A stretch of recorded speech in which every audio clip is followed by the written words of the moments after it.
Okay, welcome to today's episode of Raising the Bar with myself, John Cooper. I'm thrilled to be joined by the myth, the man, the legend, the one and only Warren Farrell.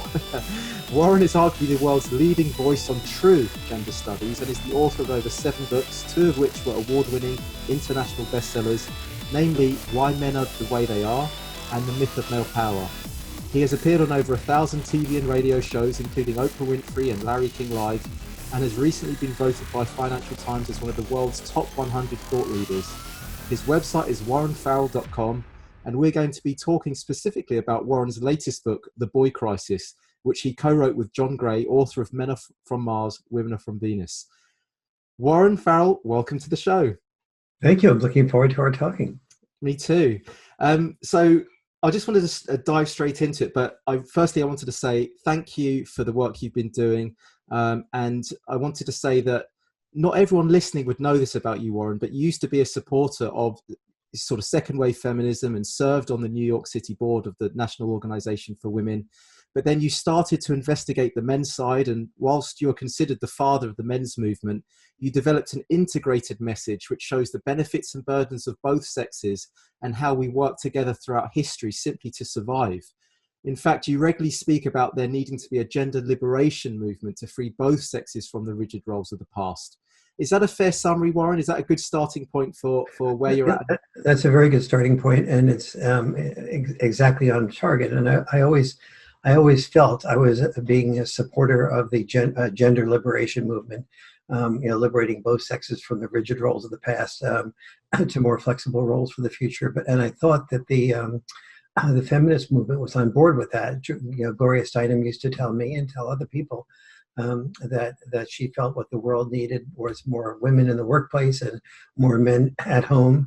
And Betty Friedan, who wrote The Feminine Mystique and was considered probably the founder of the women's movement, at least in most of the world, she used to say that she wrote a book called The Second Stage, and the second stage said specifically that the women's movement could only go so far without men being free from their gender role stereotypes as well, and that men needed to be honored for being at home in order for women to be able to be free to be able to devote time to their career, enough time to their career to make it past glass ceilings.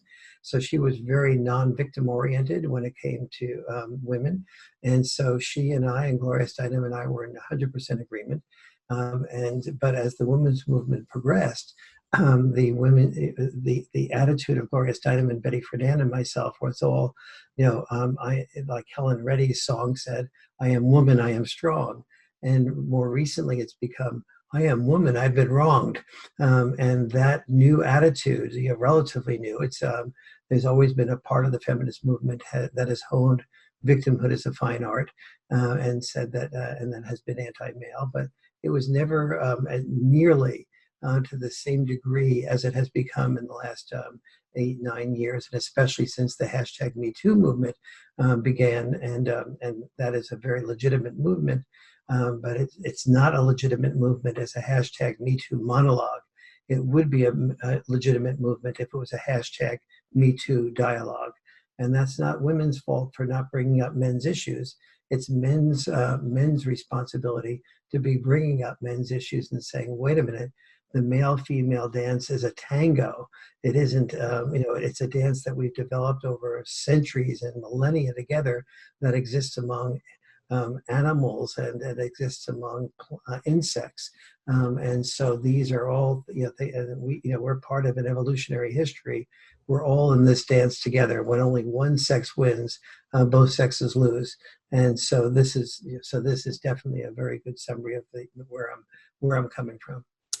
And you do that perfectly through the book, which is obviously the book that we've been asking everyone to read for this month's book club. And that's called The Boy Crisis. And I thought I'd ask some of the questions from you guys to Warren, and I'll be sprinkling that in throughout the show.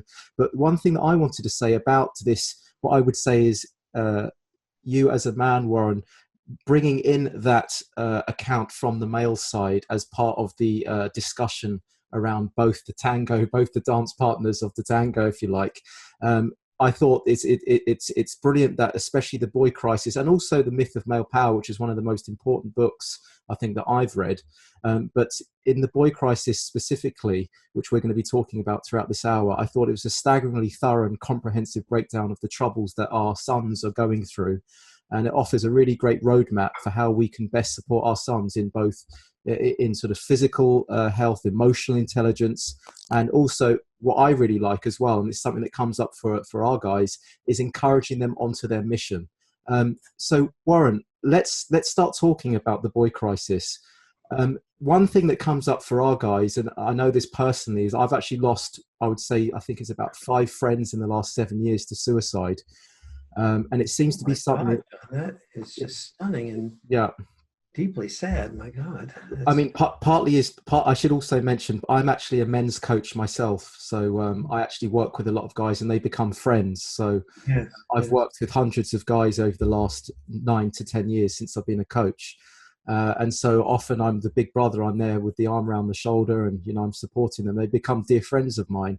And when I hear that I've lost them to suicide, it's actually even more deeply affecting me, because obviously I spent a good amount of time emotionally engaged with them. So it really hurts me when I hear that. And so I thought maybe we could start off with suicide, because I think maybe it's something that not everyone is sort of aware of. It's certainly not talked about that much in the mainstream.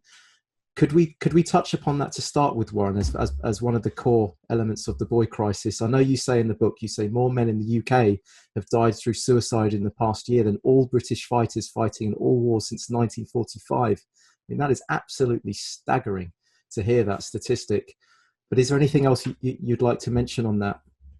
Yeah, first I'll give you a little bit of the background on that, and then look at the deeper, dimensions of that. Just to give you a sense of it, at the age of 9, boys and girls commit suicide equally, and so there's and very minimally. Between the ages of 10 and 14, as boys begin to develop both more testosterone and more of the understanding of what the rules and regulations and limitations of being a man are, the suicide rate for boys goes from 0, equal to girls, to twice that of girls. Then between the ages of 15 and 19, it goes to 4 times that of girls. And between the ages of 20 and 25, about 5 times that of girls. The data is fairly similar in most developed nations. US and UK have very similar data on suicide. So then one asks 2 questions. One is, that's awful, and that's interesting. If that was happening with girls and women, I'm quite sure we would know about that. So why is it that this is happening with boys and men, and not just, it levels off at 4-to-1 ratio for a good part of life. And then as men and women get older, for example, men over 85 commit suicide 1,750% more frequently than women over 85. 1,750% more frequently. Now, can you imagine women committing suicide at 1,750% the rate of men, and us not knowing this? I mean, the people listening to this podcast are probably significantly more informed on gender issues, but unless they've read The Boy Crisis, they probably don't know that statistic. And yet, the opposite of that would, the role reversal on that of women dying that much more frequently. It's impossible that we wouldn't know that would not be considered an example of our living in a patriarchal system that oppressed women and made men the oppressors. And so then the deeper question becomes, why don't we know this? And the answer to that is really profound, which is that historically speaking, the way we men became men was to be disposable. That is, every generation had its war. And in that war, males were told that if you risk your life, you will be called a hero. Those are what I call social bribes to be disposable. A hero is somebody that risks his life to save other people's lives. Therefore, his life is less important than other people's lives, or his life is only as important as he is able to prove he's able to save other people at the expense of his own life. And so historically speaking, we were valuable for being disposable. And that's why I call the myth of male power, why men are the disposable sex is the subtitle of it, because that is the core of what we were trained to be as men. And so if you're trained to be disposable and valuable for being disposable, then you learn to value your own life by not valuing your own life. That's the paradox of male power. And so therefore, when you commit suicide, people have learned you're male. And if you're going to die earlier in war or die earlier at a hazardous job like being a firefighter or working in a coal mine, we can't really emotionally attach to you because you may be lost to us. We have a harder time emotionally attaching to people that may be lost from us. Also, if you are going to be valued for being willing to die in a war, you better disconnect from your feelings in order to be able to be that hero. And so feminists say that there's toxic masculinity, and conservatives say no, there's no such thing as toxic masculinity. Not true. There is such a thing as toxic masculinity, but it does not evolve in men for the reasons feminists claim, which is that men have male privilege and therefore male toxicity. It evolves in men because men have learned to have not male privilege, but male sacrifice. And as a result of sacrificing and having to train themselves to sacrifice and die, the men have had to disconnect from who they are. They've had to become human doings, not human beings. And so that does create a toxic masculinity, but not because of privilege, but rather because of sacrifice.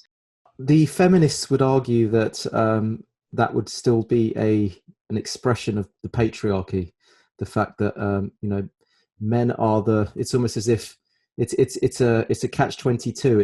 It's that toxic masculinity derives from patriarchy, and patriarchy is a male system created by men to hold women down. So in many ways, it's this male power structure that's the reason for men sacrificing their own bodies. What would you say in response to something like that? I'd say that the world was not dominated by a patriarchy in which men made rules to benefit men at the expense of women. Rather, the world was dominated by the need to survive. And to survive historically in almost all countries, men and women, for the majority of countries, women learned to sacrifice their lives raising children, to sacrifice their lives in childbirth, and then to spend their lives raising children. And men learned to sacrifice their lives in war to protect the children that women bore. And we learned to give up doing what, once we were a dad, we learned to give up doing what we wanted to do in order to earn enough money to be able to support the family. Women learned to raise children, men learned to raise money, or historically speaking, some equivalent of that, like killing the animals and risking death. And so men have always risked being away from home, killing and being killed. Women have risked being at home. That our grandparents never talked about rights. They talked about responsibilities and obligations. Both sexes did. What the feminist movement did is to focus on women's responsibilities and obligations and call those women's restrictions and being repressed. And in fact, it was women being repressed and confined, but it was the opposite way that men were repressed and confined. The challenge is that the feminists looked at the increased money that men earned and said that's male privilege, as opposed to understanding that that was male obligation. So let's take this down to everyday level. On an everyday level, if you ask yourself, in all my workshops, I ask people to do, to think about what the glint in your dad's eye was. And if you ever care enough to go back into your dad's life and ask him and think about what made your dad really happy, it was oftentimes, it might have been that he played music, or he loved to sing, or he loved to do art. He may not even be in touch with what made him happy. But if you ever got a hold of talking to him about his early life and what he really loved to do, it was probably something more in the people skill oriented, or being able to be a musician or an artist, or a writer or something along those lines. And yet, when he became a father, he learned that that being an artist usually equated to starving artist, and being a musician usually meant a gig here and a gig there, and you can't support for 3 or 4 children on a gig, and a wife, so you give up being an artist. Or if let's say you're an elementary school teacher, and you're a teacher, and then you realize, well, now that I have my wife, we have children, and my wife maybe wants to work part-time or cut back on her full-time work. I now have to support myself, plus part of what my wife used to produce, plus a child, plus providing for emergencies, making sure we have a good neighborhood we live in so my child can go to a good school. I can no longer be that elementary school teacher. I've got to go into being maybe a principal or a superintendent of schools. And so the feminists look at that and say, aha, more men are superintendents of schools or principals than women are. That just goes to show you that men are part of the patriarchy and they have male power. But the men shut their mouths and just say, I need to do what I need to do. My father used to be critical of me because when he saw that I was potentially going to want to become a writer, he said, Warren, you can't, only about 1 in 100 writers even find a publisher, and the average book only makes $5,000 a year. The average book only makes an author $5,000. You can't support a family with that, and if you can't find a publisher, you'll never find a wife. And there's lots of examples of that. Zelda Fitzgerald said, "I'm in love with you, F. Scott Fitzgerald, but I cannot marry you until you produce a bestseller, because there's not enough stability in something like writing." And so what men did is we sacrificed our heart, our glint in our eyes, what we love to do, in order to do what we felt we needed to do. And then feminists, instead of saying, thank you, men, for making those sacrifices on the male side of things, the way women made sacrifices on the female side of things, let's appreciate what both of our grandparents did in the past.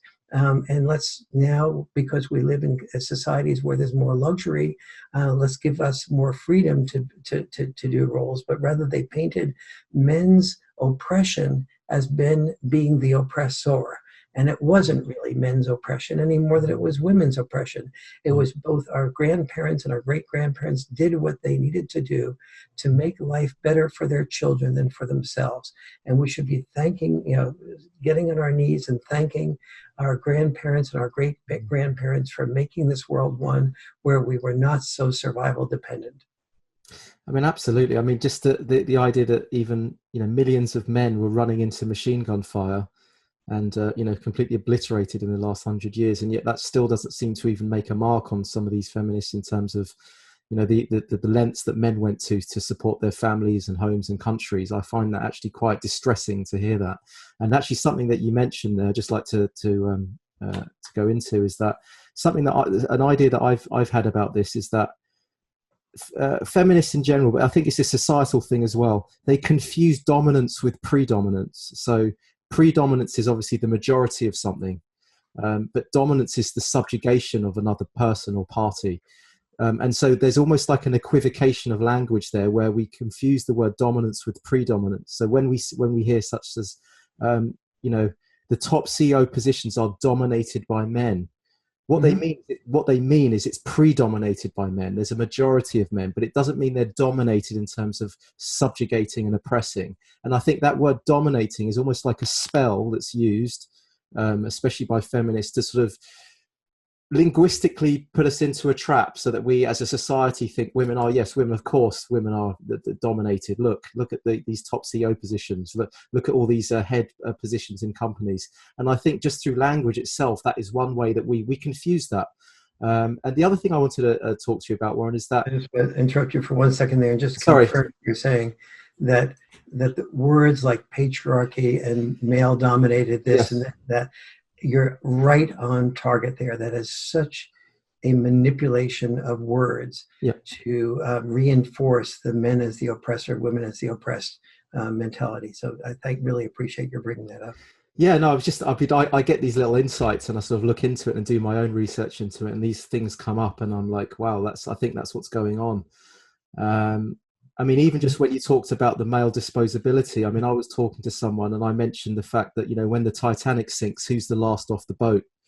And they still spun it round on me, and they said, well, that's only because, men consider themselves stronger. And I Yes. thought, isn't that just incredible the way they even spun that? Men are Yeah. literally dying on the ship, and letting women go first, but yet still that was considered a sign of male oppression. And I thought that the mental gymnastics that takes to still spin that so that men come out on top is just a maneuver never seen before. Yes. No, and the amazing thing is that it's a maneuver that so many people buy into without even questioning it. Yeah. And it's one thing to be a manipulator, or it's Mm. another thing to have such a small amount of intellectual curiosity that one does not even question the manipulation. And Absolutely. that is why democracy is dependent upon our questioning these things. The good news is that people listening to a podcast like this are questioning these things. And one time I was asked, all right, Warren, tell me, what would the world look like if men didn't, create the world to benefit men at the expense of women? And my answer was something like, well, first of all, if we cared more about men than we did about women, we would make sure there was only a female only draft registration, and that all the wars throughout history were ones where women were expected to be the fighters and to die. And we would say to women, you'll be a hero if you die for us, and if you protect us. And so we would send all the women to war and make it much more voluntary for men to go to war. And then, oh yes, we would make sure that we said to women that the more sexual that you are, the more you are a woman, the more you are desirable, the more you are desired. And so but we would say to men, make sure to keep your sex in much shorter supply, just sort of repress your sexuality. This way, men will want you, and they'll have to pay money for you. They'll have to ask you out on the dates and pay for you when you go out on the dates. And when they get married to you, they'll have to give you diamond rings that are yours forever, and not vice versa. And so they're the ones that would have to risk rejection. And if they move too quickly, you would call them an oppressor, or a sexual harasser, or a date rapist. And if they didn't move quickly enough, you'd call them a wimp. This is just, and if you went out to dinner together, and it looked like it might be romantic, and the man would be expected to ask, the man would be expected to risk rejection. I'm sorry, the woman would be expected to ask, the woman would be expected to risk rejection, and of course the woman would be expected to pay. And the more attractive you were as a man, the better the restaurant she would have to take you to in order to feel worthy of you. She would understand it only intellectually, that the more beautiful you were, the better looking you were, the more she would have to pay to compensate between her inferiority and your superiority. And so that's the way that world would be if men ran it to benefit men at the expense of women. But in fact, all those things are the opposite. That when men died so women could stay at home, that was female privilege, to be able to stay home, love and be loved, rather than go away from home, kill and be killed. Absolutely. I'm actually hurt. I remember you having a similar passage on the interview in the Cassie J Red Pill documentary. And I remember I shared that segment of yours to my audience because I just thought it was absolutely dynamite. It's absolutely brilliant. It was just fantastic. So thank you again for that. I really enjoyed going into that again. And it's absolutely true.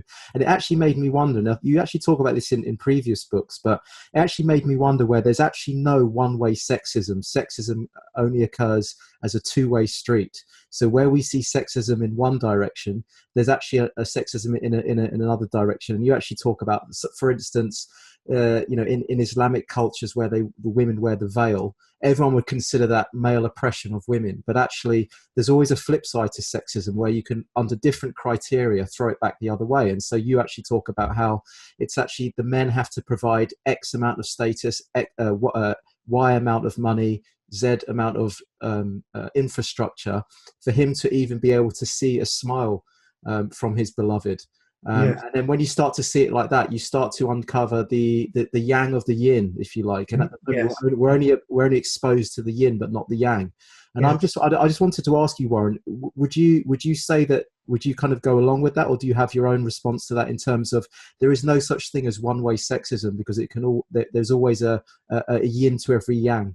Yes, there could be theoretically one sexism that only operated one way, Mm-hmm. but in almost all cultures that you study, when you understand the culture from the culture's perspective, the types of traditions of the culture, it is almost always women who support the conservative, more liberating modalities that men do. I mean, women are oftentimes more conservative about sexuality and more conservative about the children following the rules than men are. Men are more likely to be the risk takers, and the risk takers mean oftentimes the ones willing to question the rules of society. And so, practically speaking, whenever you see something that bothers you about the way women are treated, you will see an equal and opposite dimension of that. If women can't drive in a culture, then the flip side of that is the expectation that a man will always be available to drive her in the culture. And so if women are expected to not earn money, the flip side of that is the expectation on men to earn enough money to support both themselves and her.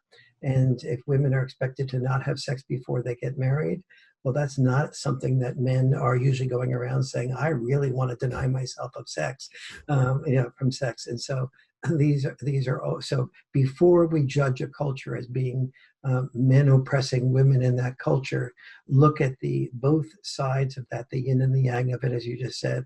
And now it's not, as again, theoretically, men could be oppressing women. Theoretically, women could have figured out the world and be smarter than men and oppress men. But the truth is that both sexes usually learn a dance that they both do, a tango that they both do, and it's very challenging to change one part of a tango without changing the other person's moves in that tango. A quote here that actually summarizes that is that you say sexism that kept women out is also the sexism that kept men overworking.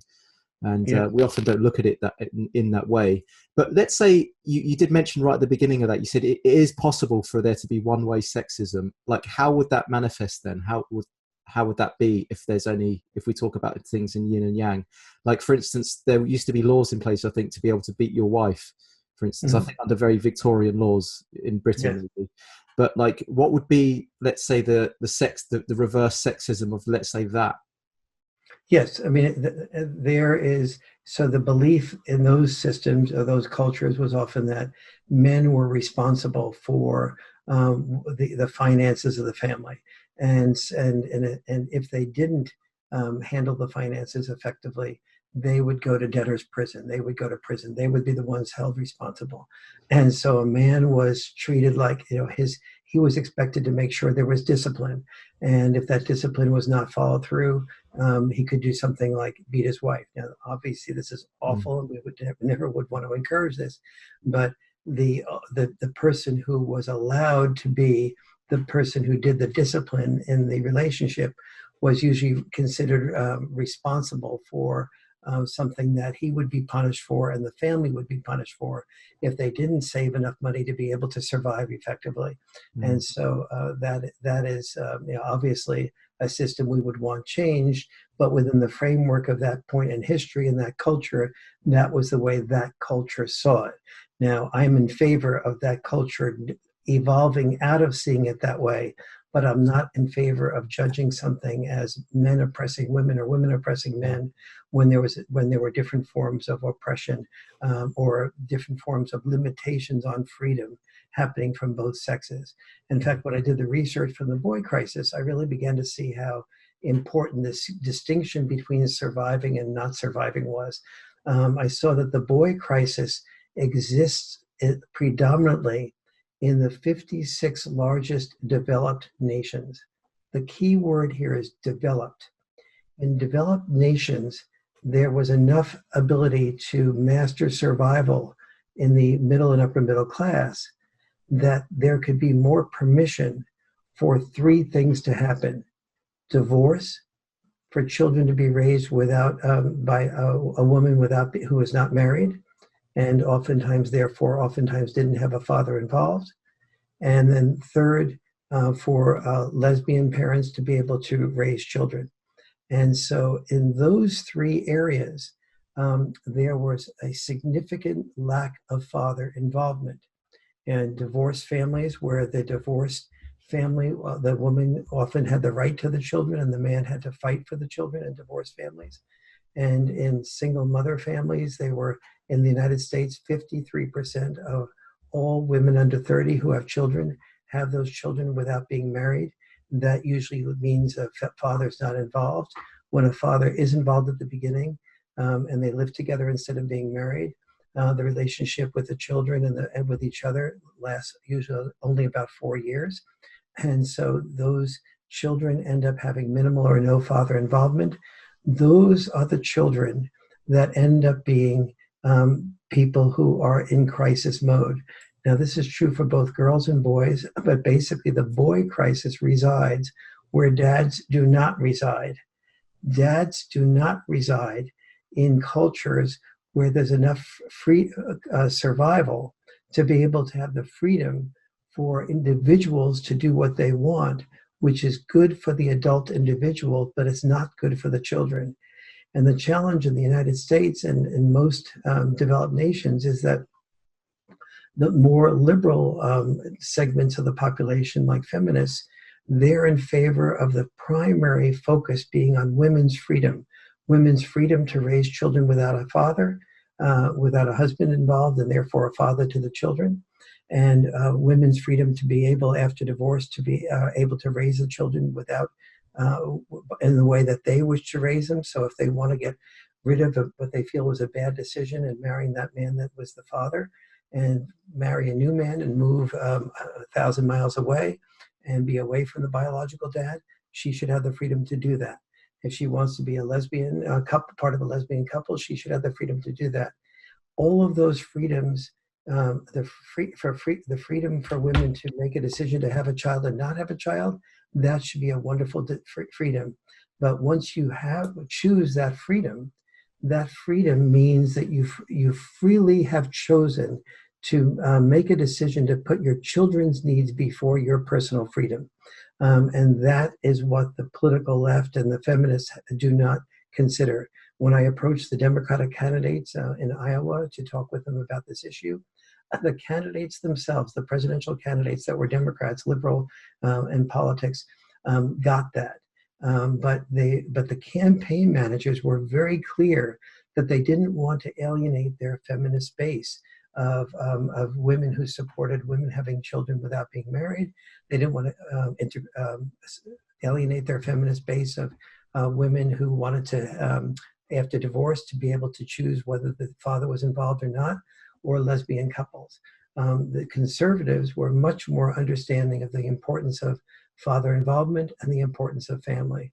And it's, in fact, I didn't start out with this position. I was on the board of the National Organization for Women in New York City, as you mentioned before, and was deeply involved with the feminist movement and politically more liberal. But the truth is that the feminist orientation toward family has been a part of what has created the disaster for families. It's what's created the disaster for families and fathers is more complex than just the feminist position, but it includes that as reinforcing that. Absolutely. And I mean, it seems to me that as we start to lose the fathers in the home, it's more dependence on the state. The state becomes the father in a way. And there's less need for that male influence in the home, or just generally, I would say. And I actually noticed that there seems to be a correlation between the sort of the denigration of maleness and the sort of, you could even say the denigration of the male property of boundaries and borders, which we see in Europe. It's seen as oppressive, and it's seen as bigoted if you admire the male property of boundary setting, or you would say boundary enforcing. But But very much aligned with what you're saying is uh, when I did the research for the boy crisis, what I found was 9 different ways that what I call dad style parenting versus mom style parenting. And what I saw was that the children who did the best were the ones that had an active involvement of dad and mom style parenting. They have what I call checks and balance parenting. And so you were talking about boundary enforcement or boundary setting. Let me sort of give an example of that. The moms and dads actually set boundaries very similarly. They both are likely to say, sweetie, you can't have your ice cream until you finish your peas. And the children will tend to test those boundaries very similarly. They'll both tend to say, they'll both try to figure out how they can have the fewest possible peas before they have their ice cream, metaphorically speaking, mostly. And then but the difference between mom and dad style parenting is moms will be far more likely. Let's say the child was bullied at school and the child comes home crying, and the mother is going to say, much more likely to say, oh, sweetie, I know you've had a tough day today, so I'll tell you what, instead of having all the peas before you finish your ice cream, like I just said you needed to do, I can see that you're really suffering today, so I'll tell you what, have half of these peas before you finish your ice cream. And the child will learn, aha, with mom, it's all I have to do is touch her at a soft space and I can manipulate a better deal. With dad, the child is likely to say some version of the same thing. And dad will say more likely to say, excuse me, I understand that you've had a tough day today, but you have to, but we do have an agreement here. And the agreement is that you have to finish your peas before you have your ice cream. Oh, dad, you're so mean. You don't, I don't have to do that with mom. Well, that's mom's rules. But when I'm taking care of you, the rules are you have to finish your peas just like we already agreed to. And if you continue whining and complaining, there'll be no peas tomorrow. There'll be no ice cream tomorrow night or tonight. Uh-oh. Okay, so the child with dad is much more likely to see that he has to finish. The boundaries are going to be enforced, not just set. And that therefore he's got to finish the peas before he gets the ice cream. And therefore, we see when children are raised predominantly by dads, only 15% of them are likely to evolve into having ADHD. When children are raised predominantly by moms, 30%, twice as many children have ADHD. And if you just look at that one example, you can get some sense as to why. With dad, the child is forced to focus on doing what she or he needs to do, finish the peas before she or he gets what they want to have, which is the ice cream. With mom, the child learns, I don't have to focus on that. I can focus on manipulating a better deal. And my mind can go from one thing to the other. It doesn't have to stay focused on finishing the peas. Therefore, the child with dad is less likely to have not only ADHD, but is more likely to develop the single biggest predictor of success or failure in children, among children, which is postponed gratification.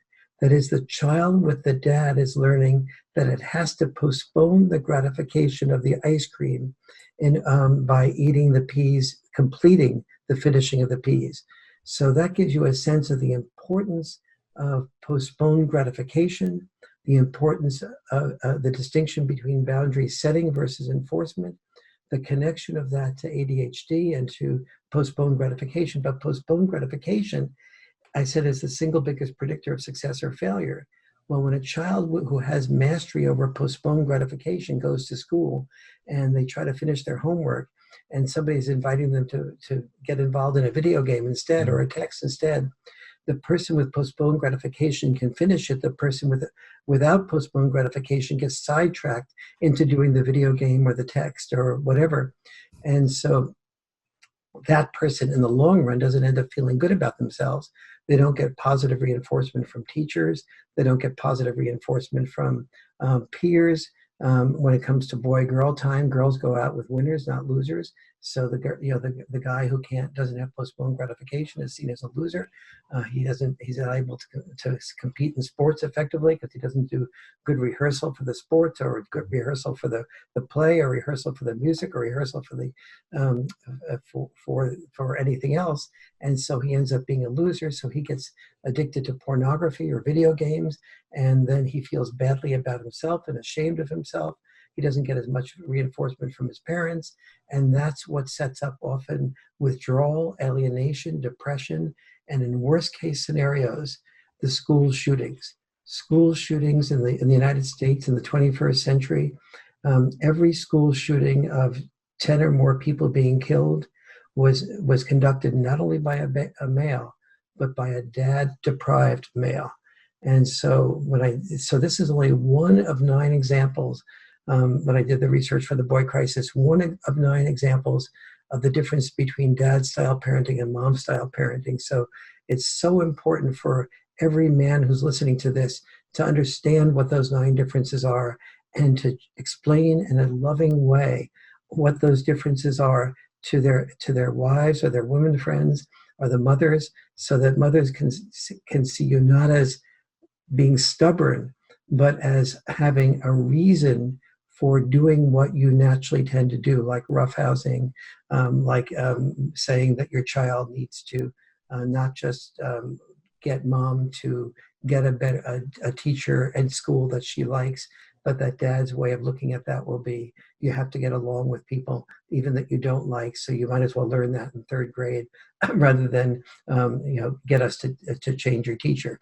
There's dozens of ways like that moms and dads will look at things differently. And who has the best idea? Usually it's the combination of both mother and father's way of parenting. Yes, the yin yang again, isn't it? You must have a blend of both. Otherwise, it's actually funny when you're talking about that. It's almost as if, yes, the genesis of a child's mind is created through the input of both the mother and the father, almost like shaping a battery, like the cathode and the anode. Without one influence, you only have it's like a sort of imbalanced person in a way. And through adulthood, we often spend a lot of time. Meditation is very big at the moment. People are almost trying to retrain their minds to focus again, and to create that sort of delayed. What would you call it? Postponed gratification. Postponed gratification. Because in many ways, that's what the meditative process is. It's to focus on the breath, or focus on just presence, and then often the thoughts will come in and try and distract you and try and take you away. Mm-hmm. And that's the part of our minds that probably was shaped at a very early age in infancy, which you're referring to, which is quite profound. Yes, that's a very good example of it. Absolutely. There are so many things like the roughhousing. Yeah, things I mentioned in passing. Moms look at a dad that's roughhousing, and the average mom goes, "Oh God, I just feel like I have one more child to monitor here." And there are very few dads that say, "Sweetie, one of the reasons I want to roughhouse with our children is because there's a really strong connection between roughhousing and empathy." Now, 99.9% of dads would never even think about connecting roughhousing to empathy. But the data is very strong that roughhousing, as normally done by dads, is connected to empathy. But very few men understand that it's true and why it's true, and are able to explain it in a loving way to a mom. So a mom can say, okay, there's something more here than one more child I have to monitor. And dad can explain the process that leads. It's not just roughhousing that leads to empathy. It's roughhousing combined with boundary enforcement that dads do when the children do not consider their sister and brother's feelings, that require their sister and brother to think of their brother's feelings or their sister's feelings. And then when their child is required to think over and over again of their brothers and sisters' feelings and not just their own, they begin to develop empathy. I need to sort of process that for a little while. So it's the roughhousing actually leads to the empathy. The physicality of the roughhousing. Yes, the roughhousing combined with the boundary enforcement. So, for example, right. Let's say dad says, "Okay, kids, there's 3 kids, let's say, and I'm going to throw the 3 of you on the couch, and the 3 of you are going to jump onto my back, and your job is to pin me down before I pin the 3 of you together down. okay, Dad, that's great. And the Mm. three of them get on there, Yeah. and then, but Jimmy, sort of in the excitement of what psychologists call emotional intelligence under fire, the excitement of winning, one of them takes his elbow and puts it, say, in his sister's eye, and the sister starts crying, and mom is saying, "I knew it! I knew this was going to end up in somebody crying or somebody getting hurt," and she's only about 99% likely to be right, and so she then says, "All right, at least now the child's cried. I haven't interfered. I haven't been controlling, but now I feel guilty that I didn't interfere because just what I knew intuitively was going to happen. The child's crying, has happened." And then, the father goes something like, "Okay, sweetie, it's great that you did really well in the roughhousing, but you just put your elbow in your sister's eye. If you can't do that, that's being aggressive, and that's not part of what you're allowed to do." "Okay, Dad, okay, I won't do it." But then they get back into the emotional intelligence under fire. The children repeat the process because they're now excited again, and they don't know how to control that Mm. image. And then Dad says, and here's where it really matters. Then Dad says, "Okay, no more roughhousing till tomorrow night." Mom goes, "What? You haven't learned your lesson? The children have now cried twice, and you're still going to go roughhousing tomorrow night?" But it's tomorrow night that counts. Now, when Dad says, "There's no more roughhousing," I mean, there's no more, you can't stick your elbow in your sister's eye, and the children start getting tempted to do that, they realize that Dad is going to enforce that mandate that you can't put your elbow in your sister's eye, and they're going to lose what they want to have, the roughhousing, if they don't develop the postponed gratification of refraining from not considering their sisters and brothers' feelings. And so, therefore, the child starts thinking of their sisters and brothers' feelings. That's what develops the empathy. That's what develops the child's ability to distinguish between what's assertive versus what is aggressive. That's what allows the children, therefore, to have more friends, because friends want to be friends with people who know how not to be aggressive, and who think of them as well as think of themselves, and don't just think of winning. And that's therefore allows the children to have more of a social network at school. When children have more of a social network, they're less likely to withdraw into video game addiction, etc. And they're more likely to feel up, as opposed to depressed and alienated.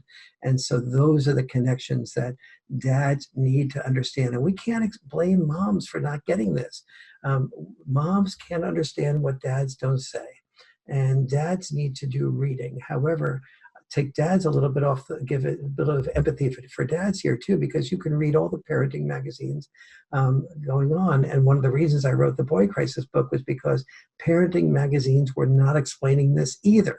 So dads couldn't learn what they couldn't read, even if they did read about these issues. And so that's a little bit of the connection between empathy and roughhousing. I mean, it's profound what you're saying, and it's also the masculine is that which wants to take things to the edge, but at the same time make it feel safe. You actually refer to that as the roller coaster effect, in the Yes, book. exactly. And I really like that. Whereas I think if the mother only had their influence, then it would almost be just make sure everything's safe and don't ever go anywhere near the edge, is what the feminized approach would be.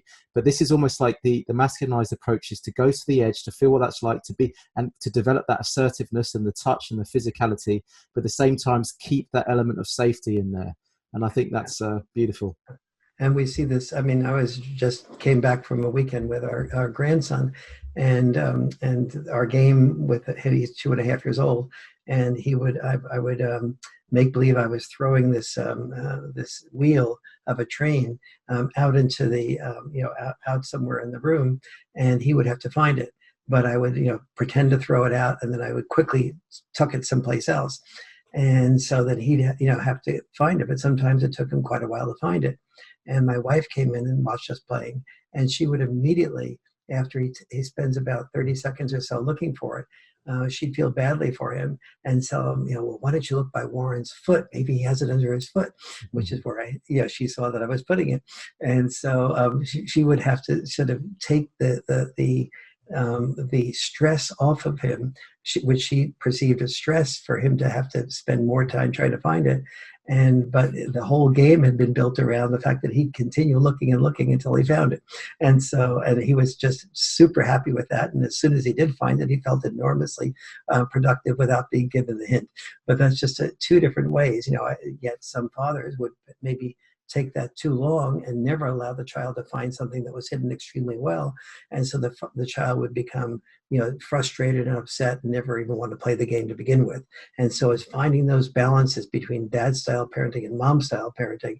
And that requires good communication between mom and dad. And historically speaking, every family, all human beings their Achilles heel is the inability to handle personal criticism without becoming defensive. And so that is, one of the reasons I teach couples communication workshops around the US is because I saw the inability to handle personal communication without becoming defensive usually led to everybody feeling they had to walk on eggshells. That often led to divorces, that often led to children not having their fathers, that often led to the boy crisis. And so that's the connection that I wanted to start at the root.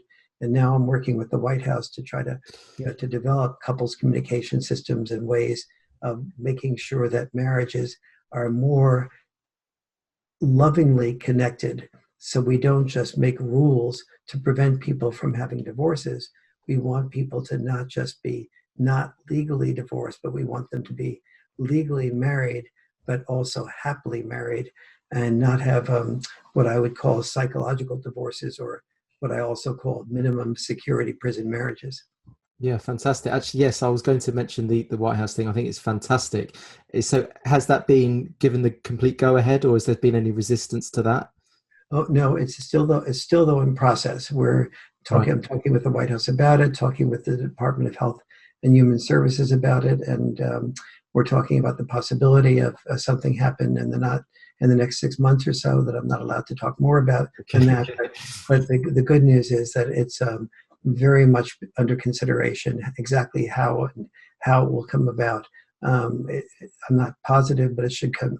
Something significant should happen in the next 6 to 8 months. And what's the name of the actual organization behind that, just for our audience? It's so for the White House, there was a name for it, the boys, and was it? Yes.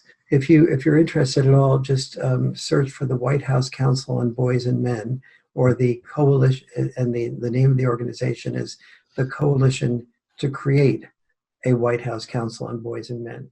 But if you just do a Google search for White House Council on Boys and Men, it will come up right away. Wonderful, wonderful. We're actually pretty much at the end, but I actually had a few questions from the audience that had read the book. Maybe we could do a quick fire. Maybe it's hard to do quite quickly, but there's only 3 of them. The first one was actually kind of connected. Was you talk about the first and second stage in terms of survival role, and also soul, like role mate and soulmate. So stage 1 and stage 2.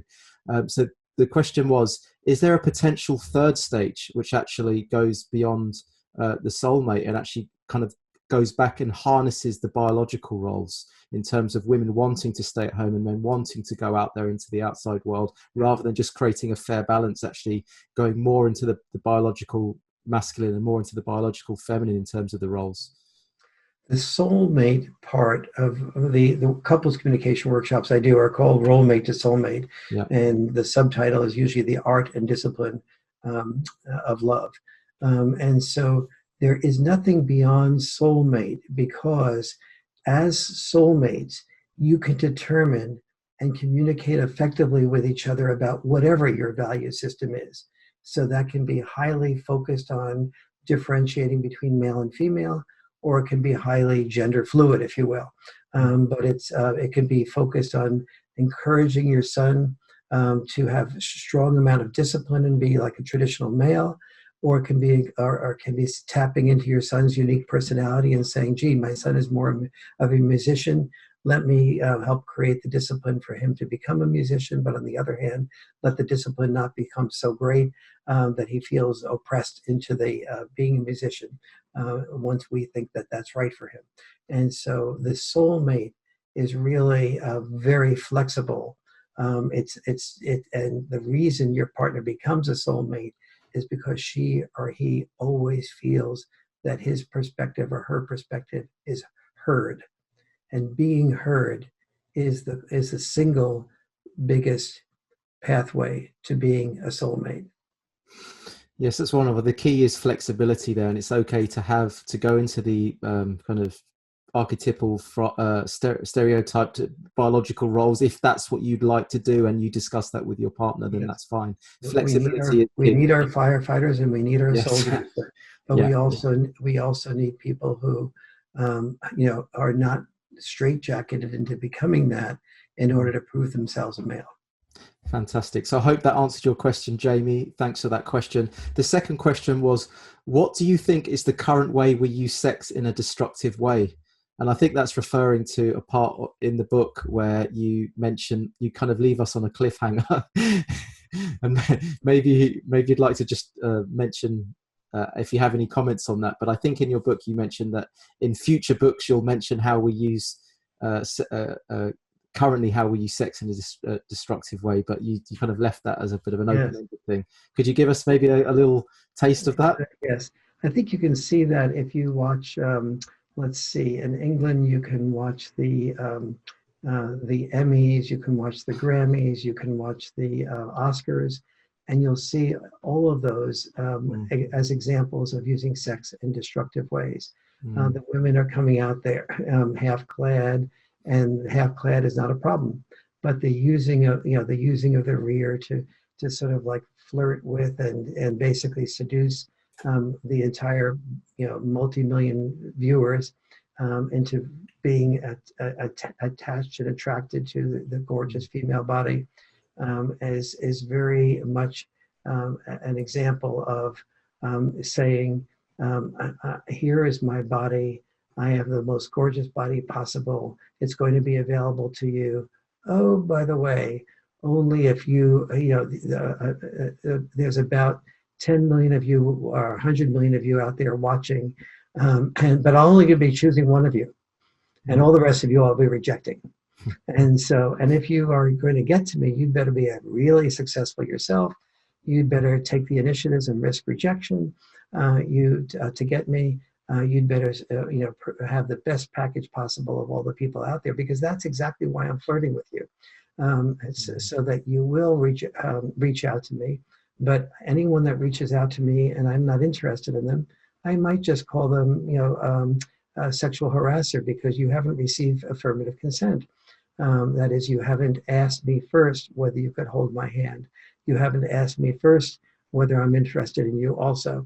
And so that's just an example of the way we've used sex as a manipulative tool, just like we've used money as a manipulative tool. And we have certainly understood the way money has been used as a manipulative tool, and the way power in terms of status, like Harvey Weinstein, Bill Cosby, have been used as manipulative tools. But we haven't understood the way, and we haven't acknowledged equally the way women have been taught to use their sexuality as a manipulative tool, or the way men are in fact vulnerable, if they're heterosexual, to female manipulation via beauty. Absolutely. Yes, absolutely. And I think that's maybe a reason for another book of yours, Warren, I think. Yeah. And actually, the third thing wasn't really a question. It was, by the way, thank you, Al, for that last question. Finally, the last one was more of a statement, and it was they would love to see a book about how men take that mission, how they go from that path into manhood, if you like. And they would just love to see you make something around that, because you talk a lot about the the mission, the men having the failure to launch, and men needing to get on their hero's journey, if you like. And I think a lot of guys, especially in our audience, they're sort of lacking that feeling of there's a cause, that feeling of a call to adventure, that feeling of what is their trajectory. And I think it was just more of a statement by this guy. He just says he'd love to know if there's something in the pipeline for a roadmap and how to sort of self-actualize. First of all, very good point. And I'm working with the White House now to create a Father Warrior program, WARRIOR program, in which I'm encouraging President Trump and the Department of Health and Human Services to have monies put forward to train fathers to think of themselves as the equivalent of warriors if they go out there and learn how to love and be loved at home, as opposed to kill and be killed away from home. Historically speaking, men got their purpose, their sense of purpose, by killing and being killed away from home. And now we have to develop an alternative option for a sense of purpose for men. And so that's an active dialogue with the White House at the current moment.